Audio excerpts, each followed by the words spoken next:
Police gained the upper hand in Hamburg early on Saturday morning after a day of running clashes with anti-capitalist protesters seeking to disrupt the city's G20 summit of global leaders.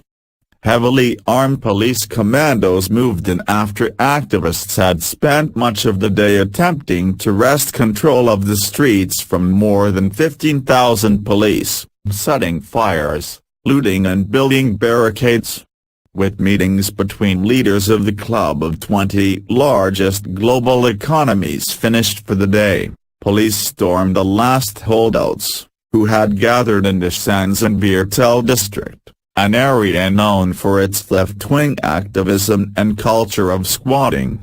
With 2 months to go before she seeks re-election, Chancellor Angela Merkel had hoped to cement Germany's growing global leadership role with a demonstration of its unwavering commitment to free speech, assembly and dissent by holding the summit in the center of a city with a proud radical tradition. Protesters torched cars and lorries, smashed windows in banks, looted retail stores and hurled paving slabs and other objects before police managed to restore order. Some 197 officers were injured after 2 days of clashes in the port city. Police made 19 arrests and detained dozens more. Standing in a nearby falafel restaurant, Mohammed Halabi, 32, a Syrian who arrived in Germany as a refugee some 18 months before, surveyed the scene with disbelief. "They are crazy. I can't believe my eyes," he said. "They have such a beautiful country and they're destroying it." But G20 participants said they had never seen protesters closer to such a summit than in Hamburg and praised the work of police in keeping the event safe, suggesting Merkel's gamble had paid off. "I have every understanding for peaceful demonstrations, but violent demonstrations put human lives in danger," Merkel had said earlier.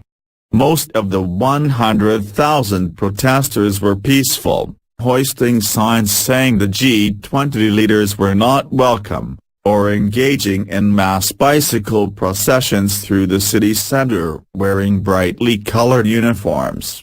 When world leaders including U.S. President Donald Trump and China's President Xi Jinping gathered for a Beethoven concert in the Elbphilharmonie concert hall on one side of the river, protesters blared the music of Jimi Hendrix from the other side. But in the night's most dramatic scenes, police pursued members of the radical Black Bloc movement, which wants to overthrow capitalism, across scaffolding as they sought refuge on rooftops. Below, burning barricades billowed thick smoke.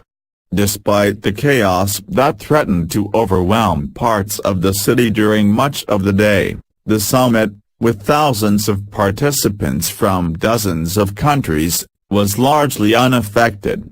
Police declined to clear U.S. First Lady Melania Trump's motorcade to leave her hotel for a tour of the historic harbor, and protests delayed buses taking visitors away from the state dinner that concluded the meetings. The summit is due to conclude on Saturday.